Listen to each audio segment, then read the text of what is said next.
Fatos. Fatos e versões. O que vai impactar a sua vida agora no Café com Política. Se no Café com Política de hoje estamos recebendo o pré-candidato à presidência da República pelo PSOL, Guilherme Boulos. E se participa dessa entrevista com a gente aqui hoje, o repórter de política do Jornal Tempo e também aqui da Rádio Super Notícia FM, o Lucas Ragazzi. Bem-vindo, Lucas.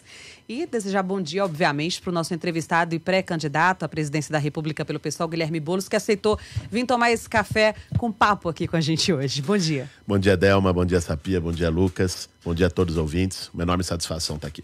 Ô, Guilherme, o PSOL é uma dissidência do PT, né? Quando foi criado o partido. E hoje ele já está bem sedimentado nos grandes centros, né? Você é de São Paulo, é muito conhecido em São Paulo em função dos movimentos que você participa. E no Rio de Janeiro tivemos a última eleição para prefeito, um candidato do PSOL, o Marcelo Freixo. Agora com a morte da Marielle, ainda mais conhecido no Brasil, infelizmente, com o assassinato dela. Aqui em Belo Horizonte, a vereadora mais votada nas últimas eleições também do seu partido, ou seja, os 3 principais colégios eleitorais. Você vai ter uma base nessa pré-campanha. Como é que fica o Guilherme Boulos no norte, no nordeste, centro-oeste e sul do país? Olha, Sapia, nós iniciamos agora a pré-campanha. No dia 10 de março foi o dia em que o PSOL, pela sua conferência eleitoral, definiu pela nossa candidatura. Minha com a Sônia Guajajara, uma grande liderança indígena que compõe essa aliança. É uma candidatura do PSOL, mas é uma candidatura mais ampla também, de aliança com movimentos sociais, como o MTST, a Articulação dos Povos Indígenas do Brasil, a Mídia Ninja, setores de movimentos feministas, como a Muitas representa aqui em Belo Horizonte, setores do movimento negro, movimento LGBT, enfim, artistas, intelectuais, se costurou uma aliança. Nós temos agora um mês que nós estamos em pré-campanha, foi um mês difícil para o país, né? Nesse mês nós tivemos o assassinato brutal da Marielle, um crime político bárbaro. Nós tivemos a prisão do Lula, que do nosso ponto de vista também é uma prisão política injusta. Mas já iniciamos um processo de campanha para capilarizar o projeto que nós defendemos para o país e a nossa candidatura nos 4 cantos. Eu tive já no Maranhão, no Ceará.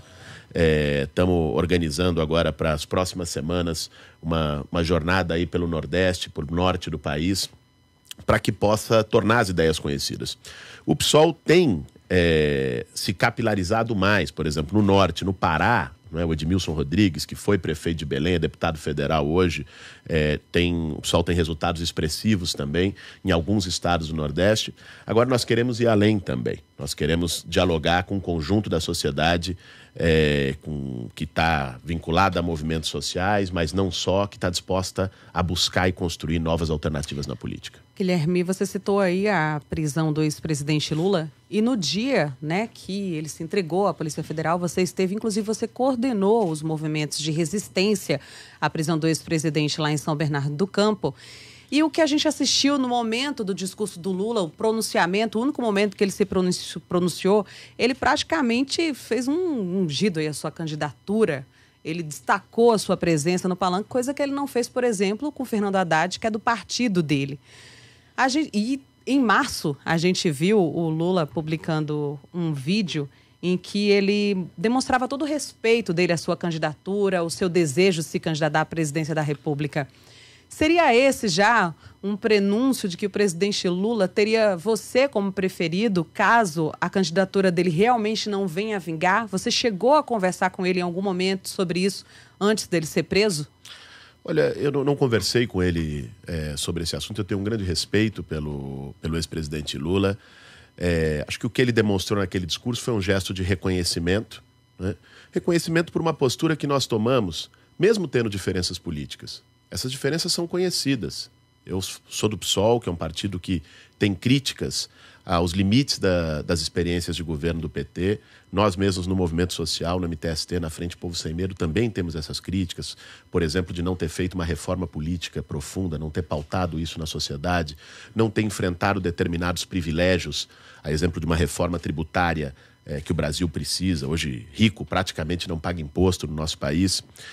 Agora, o que nós temos que também exercitar, e que hoje faz muita falta na política brasileira, que está marcada por intolerância, por ódio, é que ter diferença política não pode significar necessariamente antagonismo. O fato de eu ter diferenças com o Lula não quer dizer que ele é meu inimigo. Adversário somente. Veja, isso lamentavelmente, a escalada que nós temos visto na política brasileira é de violência, é de ódio.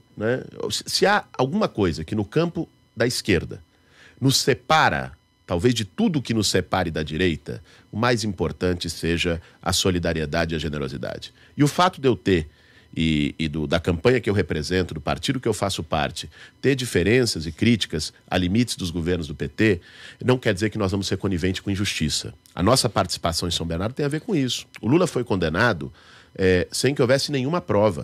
A condenação do Lula foi uma condenação política, com o objetivo claro de retirá-lo do processo eleitoral. Nós não podemos admitir isso. Agora, Boulos, é impressionante como toda entrevista envolvendo a sua pré-candidatura, todo o assunto envolvendo a sua pré-candidatura, sempre recai nessa questão do Lula, do PT. E muita gente tem aquela sacada, aquele ditado popular que chama o PSOL, principalmente depois da sua candidatura em cima do Plínio Júnior, na opção do PSOL, que chamam o PSOL de um puxadinho do PT. Isso te irrita? Isso traz alguma mácula, alguma confusão? É algo proposital para tentar associar o PSOL ao PT? Como é que você analisa essa expressão, puxadinho do PT? Eu acho que essa expressão puxadinho, independente do que quer que seja, é uma expressão desrespeitosa com o PSOL e com a minha trajetória no movimento social, que sempre foi marcada por autonomia e por combatividade, independente de quem estivesse no governo. Agora, não me incomoda, essa questão no PSOL está resolvida. Tem uma página virada, o partido definiu, teve as suas instâncias, por mais de 70% houve a definição da nossa pré-candidatura, minha com a Sônia, e a diferenciação nós vamos fazer apresentando um projeto para o país. É aí que se faz diferença. Às vezes as pessoas esperam uma diferença rançosa de quem faz política com fígado, Olha, você acreditar no momento que nós estamos vivendo, de tantos ataques à democracia, de tantos ataques a direitos sociais, de ter um governo ilegítimo no poder. O Temer tem 3, 4% de aprovação, o governo mais rejeitado da história do país, aplicando medidas que o povo brasileiro não aceita. O golpe é a aplicação de uma agenda que não foi eleita pelo povo. Em 2 anos fez o Brasil andar décadas para trás.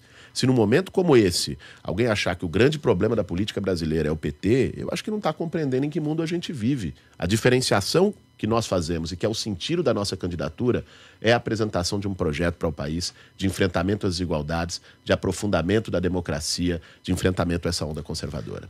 A visão do empresariado brasileiro é completamente diferente do que você promulga hoje. Nessa questão principalmente do PT, de que ele andou para trás 2 anos, não, que ele vem andando para trás desde quando a presidente Dilma assumiu, vamos colocar dessa forma, até que o governo Lula foi muito bem avaliado. Como é que você vai lidar na campanha com o empresariado brasileiro? Olha, depende de como o empresariado brasileiro vai lidar com os interesses nacionais. Empresariado não pode ser só para espoliar, encher o bolso, com uma legislação trabalhista selvagem. Foi aprovado nessa reforma trabalhista, é uma selvageria. Isso é para esfolar os trabalhadores, liquida direitos conquistados em 1943, no governo Getúlio Vargas, na CLT. Nem a ditadura militar em 21 anos mexeu nisso. Se a lógica do empresariado é uma lógica para maximizar os seus lucros pela sua ganância, retirar até a pele dos trabalhadores, nós vamos enfrentar essa lógica. Nós não podemos admitir essa lógica. Assim como, em particular, a do sistema financeiro. Hoje o Brasil é uma Disneylândia dos bancos. Os bancos fazem o que querem, cobram taxas de juros exorbitantes, tem o maior spread bancário do mundo, não tem nenhum tipo de regulação. Tem que aprender, inclusive, a pagar imposto. Veja bem, o Estado brasileiro hoje funciona como um Robin Hood ao contrário. Ele tira dos pobres e da classe média por um sistema tributário que recai profundamente sobre o consumo, 51% de toda a carga tributária é sobre o consumo, e dá aos ricos por meio dos juros da dívida pública, de um sistema viciado. Nós temos que reverter isso. Nós vamos ter que enfrentar determinados interesses. Tem 1% que se acostumou a mandar no Brasil de todas as formas e subordinar os interesses da sociedade aos seus próprios interesses e à sua própria ganância, que nós vamos ter que enfrentar. Olha, quem diz, nesse momento, que vai governar para todos, que não vai mexer com nenhum interesse, que não vai mexer em nenhum privilégio, está mentindo para alguém. Agora, Pode, por favor, como harmonizar, só para pegar esse gancho que você estava falando dos empresários, que Sapia perguntou, mas como harmonizar os interesses, por exemplo, do grupo que você coordena, que é o MTMST, ou mesmo do MST, a reforma agrária, com os interesses dos empresários e da economia? Veja, eu quero harmonizar os interesses desses movimentos com os interesses da sociedade brasileira. Eu não acho que a sociedade tem que servir a economia, eu acho que a economia tem que servir a sociedade. Veja só, essa campanha vai nos dar a oportunidade, inclusive, de quebrar uma série de preconceitos a respeito da atuação do movimento social e do MTST em particular. Existe um preconceito na sociedade que diz, olha, quem ocupa é vagabundo, quem ocupa está querendo tomar o que é dos outros, é ilegal, é terrorista, que é um preconceito próprio de quem não buscou fazer a pergunta mais básica, que é por que as pessoas ocupam? O que leva uma mãe de família, né, levar seus 2, 3 filhos para ir pisar no barro e ficar debaixo de um barraco de lona preta no sol e na chuva, né? Acha que está levando alguma vantagem com isso? O que leva uma pessoa a estar numa situação como essa é o duro dilema que milhões de trabalhadores enfrentam nas periferias aqui de Belo Horizonte e de todo o país, que é chegar no final do mês e ter que escolher entre pagar aluguel ou botar comida na mesa. Essa situação faz com que muita gente não tenha outra alternativa a não ser ocupar. Ocupar não é uma escolha, é resultado da falta de escolha. E o movimento social é expressão de um problema profundo na sociedade. Queria só mencionar uma outra coisa em relação a isso, que é um dado altamente desconhecido. Em pleno século XXI, em 2018, nós temos 6.200.000 famílias sem casa no Brasil. E, ao mesmo tempo, nós temos mais de 7 milhões de imóveis abandonados e ociosos. Esse dado não é do Data MTST, esse dado é da Fundação João Pinheiro aqui, em cima dos dados do IBGE, da PNAD. Ou seja, tem mais casas sem gente do que gente sem casa. Tem um vídeo circulando na internet, inclusive na minha cidade, em Londrina, de um apartamento da presidente do PT, Gleisi Hoffmann, que está fechado há 12 anos. Completamente fechado. Esse tipo de apartamento que o movimento vai atrás ou somente em prédios públicos? Primeiro, eu desconheço esse caso em particular. Agora, o movimento vai pegar imóveis que estão em situação de abandono. É o caso do dela. Que seja, dela ou de qualquer outro. Eu acho que o que está em jogo para nós é precisamente enfrentar uma situação que é a especulação imobiliária. Que as pessoas deixam o imóvel vazio, né? Seja grandes terrenos, sejam prédios inteiros ou imóveis, não é a casa de veraneio da pessoa. Porque as pessoas têm ideia, o movimento sem teto ele vai invadir o seu quintal, né? Ele vai querer tomar um quarto da sua casa. Né? Isso é um absurdo, é um disparate. O movimento não sai entrando em qualquer lugar. Ele vai ver que está abandonado, que está devendo imposto a dar com pau, que tem uma série de irregularidade, de ilegalidade. É aí que o movimento vai. Aquela velha história de que o comunista comia criancinha, né? Pois é, lamentavelmente, ainda hoje você tem as traduções, as versões novas desse tipo de história. Boulos, mas você defende algum tipo de desapropriação de propriedade privada? Como que funciona isso? Existe alguma proposta, de fato, de um plano de governo que defende essa desapropriação de empresas, alguns imóveis desse 1% que você citou? Sem dúvida nenhuma. Aliás, eu defendo que a Constituição brasileira seja cumprida. A Constituição brasileira diz que todos têm direito à propriedade, mas, ao mesmo tempo, o direito à propriedade não é absoluto na Constituição. Ela diz que a propriedade precisa cumprir uma função social. E se a propriedade não cumpre função social, ela está sujeita à desapropriação. O Estatuto das Cidades, de 2001, aprovado no governo Fernando Henrique Cardoso, o Estatuto das Cidades regulamenta como pode ser essas formas de desapropriação. Né? IPTU progressivo, depois desapropriação, sanção. Lamentavelmente isso não é aplicado, porque a lei no Brasil só pega quando é para pegar o pobre. Uma série de legislações que estão previstas que, na Constituição, em Estatuto das Cidades, o exemplo da Constituição é mais claro, imposto sobre grandes fortunas. Está lá na Constituição há 30 anos, não foi regulamentado até hoje. Estatuto das Cidades, desapropriação, sanção de um grande terreno de uma empresa que está abandonado depois de 5 anos com o IPTU progressivo. Está lá desde 2001, há 17 anos, não foi implementado em nenhuma parte do país. Quando a lei mexe nos privilégios dos ricos, ela não pega no Brasil. Nós temos que fazer a lei ser cumprida. Com a lei que nós temos já existente, talvez nós precisamos fazer uma reforma na lei de desapropriação, porque em alguns casos prevê valor de mercado e para o proprietário acaba sendo um prêmio ser desapropriado, né? Então, isso precisa mexer, mas de maneira geral, a reforma urbana, o enfrentamento à especulação imobiliária para garantir direito à moradia e direito à cidade para as pessoas, isso é um plano essencial para o nosso governo. Boulos, quando fala em privilégio, a gente também lembra da reforma da Previdência, que inclusive ela está aí de lado por causa dessa intervenção no Rio de Janeiro. Mas caso o senhor venha a conquistar a presidência da República, o senhor é a favor da reforma da Previdência ou é apenas contra da forma como ela está sendo feita, ou o senhor não defende uma reforma da Previdência de maneira nenhuma? E quando eu falo dos privilégios, é em relação aos políticos, por exemplo, que não foram mexidos nessa proposta que está tramitando lá em Brasília. Olha, sabe o que eu acho que nós devemos fazer em relação à Previdência? Exatamente mexer nesses privilégios que a reforma do Temer sequer cogitou. Então, achar que você vai sanear a Previdência Pública pegando idade mínima de aposentadoria, mexendo com o trabalhador de um salário mínimo, querendo cortar a aposentadoria do idoso, querendo cortar a pensão do trabalhador que sofreu acidentes e que está numa situação de invalidez, isso é um crime. O que o Temer apresentou para o país é um crime, né? Até porque estabelecer a idade mínima de 65 anos, tem regiões do país, inclusive aqui do estado de Minas Gerais, em especial no norte do estado, né, que a expectativa de vida é menor que 65 anos. Então as pessoas vão se aposentar no caixão? Essa é a proposta? Agora, onde nós temos que mexer na Previdência? Nós temos que mexer na Previdência, por exemplo, dos militares, que tem um regime especial escandaloso, com uma série de pensões e de privilégios.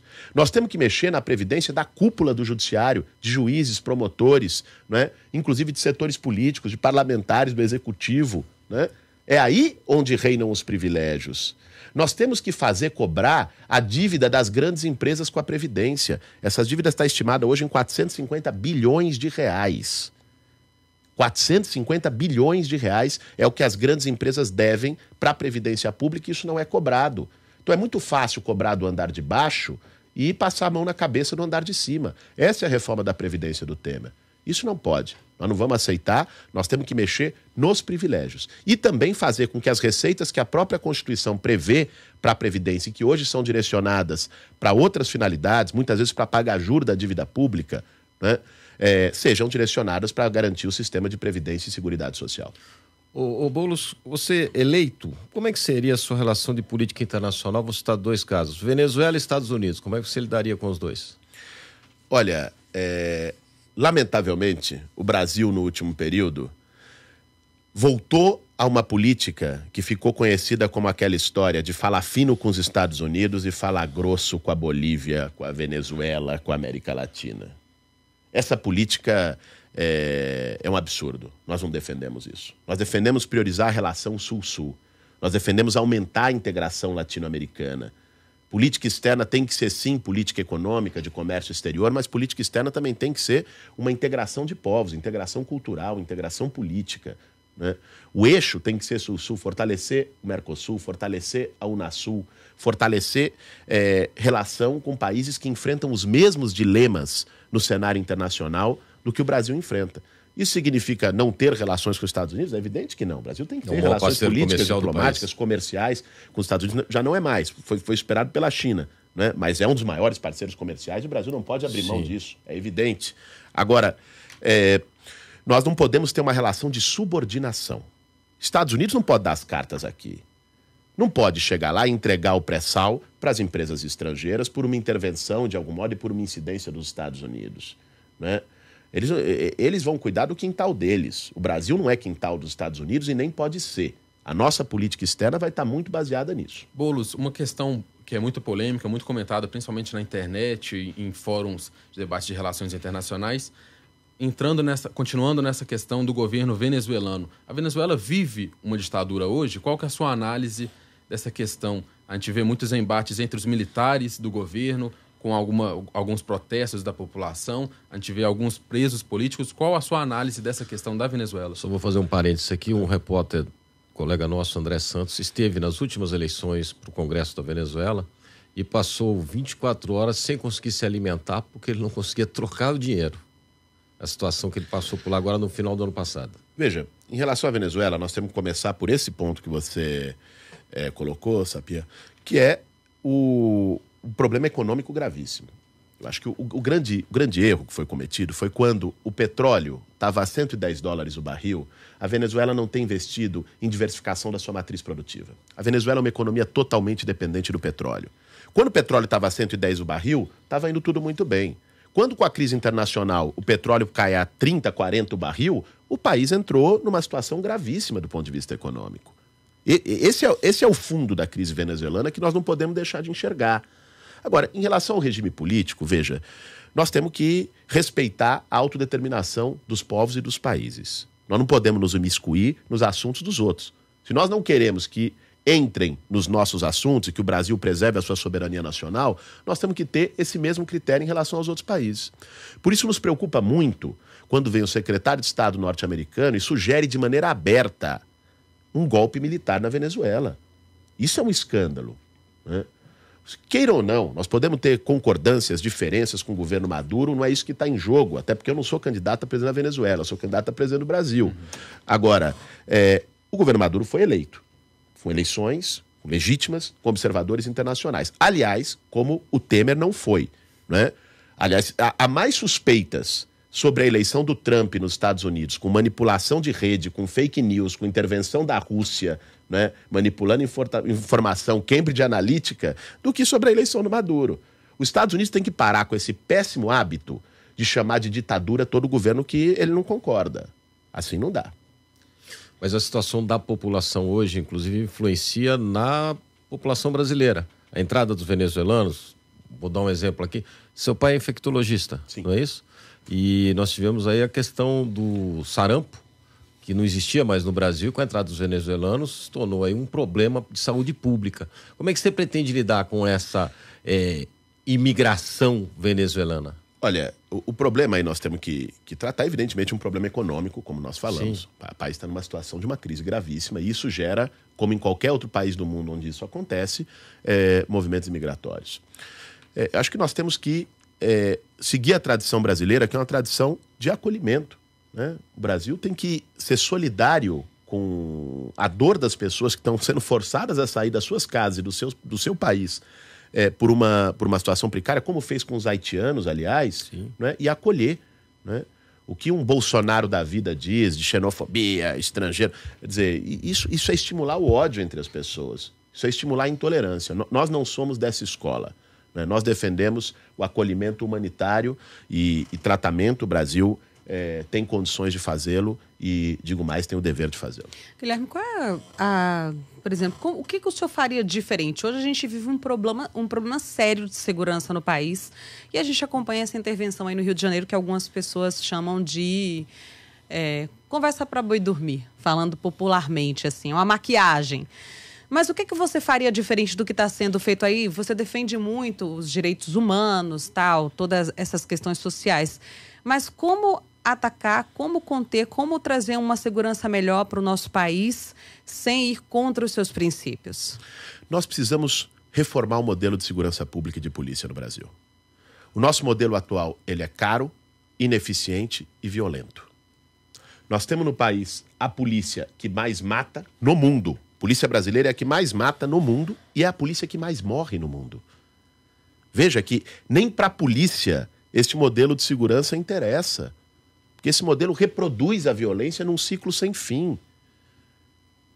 A solução para a segurança pública não pode ser propor mais violência. Quando eu vejo alguém dizer que tem que armar as pessoas, né? A forma de acabar com a violência é armar a sociedade. É que nem você defender distribuir cachaça para acabar com o alcoolismo. Né? Isso é um absurdo. Isso não é descabido. Como nós vamos reformar o modelo de polícia? Primeiro, acabando com uma divisão que praticamente não existe em nenhum lugar do mundo. É uma jabuticaba brasileira. Temos discutido isso, nós estamos montando o nosso programa a várias mãos com Luiz Eduardo Soares, Orlando Zacconi, dos policiais antifascistas, um grupo que pensa bastante segurança pública. O Luiz Eduardo, inclusive, é coautor da PEC 51, né? Foi o idealizador dessa PEC, que é de reforma de modelo de polícia, que está no Senado Federal. Hoje você tem um modelo de polícia dividido entre prevenção e repressão de um lado e investigação e polícia judiciária do outro. Essa divisão, que é polícia militar e polícia civil, é uma divisão disfuncional e é uma jabuticaba brasileira.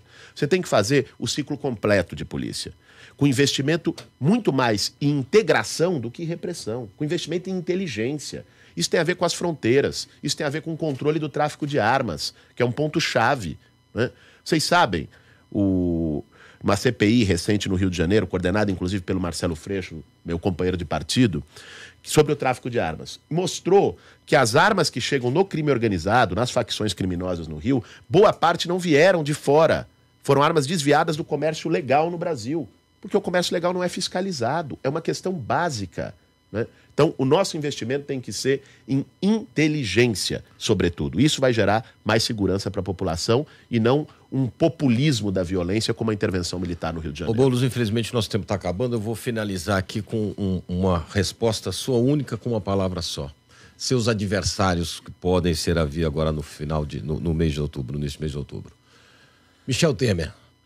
Michel Temer, golpista. Uma palavra. Manuela Dávila. Manuela Dávila é uma pessoa justa. Ciro Gomes. Ciro Gomes, alguém que eu acho que é o bem do país. Joaquim Barbosa. Não sei o que ele quer. Rodrigo Maia. Rodrigo Maia, lamentavelmente, está ao lado do Temer. Marina Silva. Marina Silva atravessou o Rubicão. Geraldo Alckmin. Geraldo Alckmin é o chefe da polícia que mais mata no Brasil. Tá bom, muito obrigado. Obrigada. Conversamos aqui hoje, recebemos mais um pré-candidato à presidência da República, hoje o Guilherme Boulos, que vai representar o PSOL nas eleições deste ano. Muito obrigada pela sua participação, Boulos. Obrigada a você também, Lucas Ragazzi, nosso repórter de política do Jornal O Tempo aqui. Obrigado, Delma. Obrigado a todos vocês.